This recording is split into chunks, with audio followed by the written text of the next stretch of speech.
सर्वांना माहीत आहे, देशाचे पंतप्रधान नरेंद्र मोदीजी, महाराष्ट्र राज्याचे लोकप्रिय मुख्यमंत्री एकनाथराव शिंदेजी, आदरणीय देवेंद्रजी, अजितदादा या सर्वांच्या नेतृत्वामध्ये महायुतीच्या सर्व आम्ही या निवडणुका लढत होतो। आज मतदानाला सुरुवात झालेली आहे आणि आम्हाला पूर्ण खात्री आहे की महायुतीचा विजय हा नक्की आहे।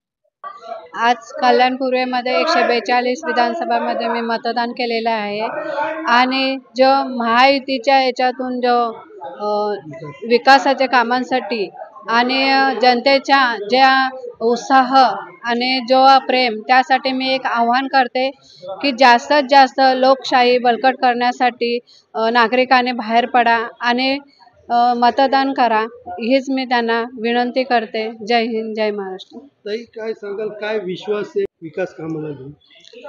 महायुतीचं सरकार आल्यावर विकास कामं तर होतीलच। याआधी या आमदारांनी 15 वर्ष या विधानसभेमध्ये भरपूर विकास कामं केलेली आहेत आणि यापुढेही मी आता करत राहीन।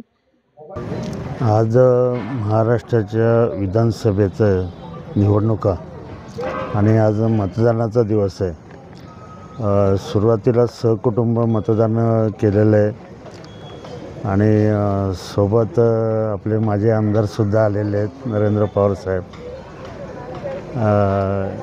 उत्साह म्हणजे एवढा उत्साह आहे की आता कल्याण पश्चिमच्या बाबतीत म्हणायचं तर अशी ख्याती आहे की एकदा निवडून आलेला उमेदवार पुन्हा येत नाही असं काहीतरी बोललं जातं आपल्यामार्फत।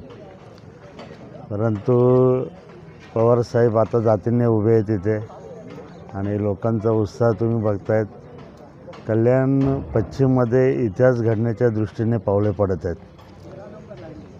ज्या कल्याणचा विकास करणं हे महायुतीशिवाय दुसऱ्या कोणाला शक्य नाही हे जनतेला कळून चुकलेलं आहे आणि त्यामुळे आता तुम्ही बघत आहात एवढ्या सकाळीसुद्धा मतदान केंद्रावरती रांगा लागलेल्या आहेत। महायुतीच्या बाजूने भरभरून मतदान करणं हे जनतेकडनं अपेक्षित आहे आणि जनता ते करणार असं आम्हाला खात्रीला एक विश्वास आहे। येणाऱ्या ज्या निवडणुकांचं 23 तारखेला जो रिझल्ट आहे किंवा ज्या निवडणुकांचा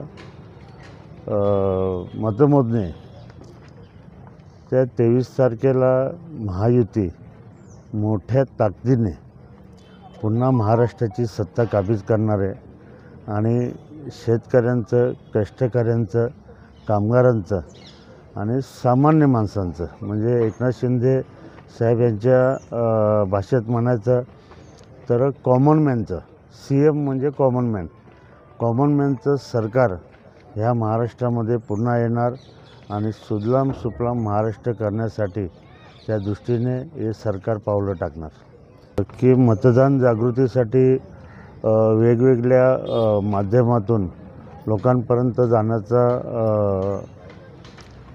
सर्वच माध्यमांनी प्रयत्न केलेला आहे आणि महायुतीचं जे 2.5 वर्षातलं किंवा 2.25 वर्षातलं जे काम आहे ते पाहता पूर्वी जे मतदानाला पाठ फिरवायचे ते मतदार किंवा ते नागरिक हे सुद्धा उत्साहाने मतदानाला उतरलेलं आम्हाला इथं दिसत आहे। कारण ज्या पद्धतीने महायुतीने काम केलेलं आहे लोकांना कुठेतरी एक आशा आहे की बाबा हे जे सरकार आहे हेच जनतेचं ह्या महाराष्ट्राचं पर्यायाने कष्टकऱ्यांचं, शेतकऱ्यांचं भलं करू शकतं। त्यामुळे मतदार राजासुद्धा मोठ्या संख्येने मतदान केंद्रावरती रांगा लावून तुम्ही बघत असाल तर मतदानासाठी उभा येतो। कोणार्क, अपना शहर अपनी बातें।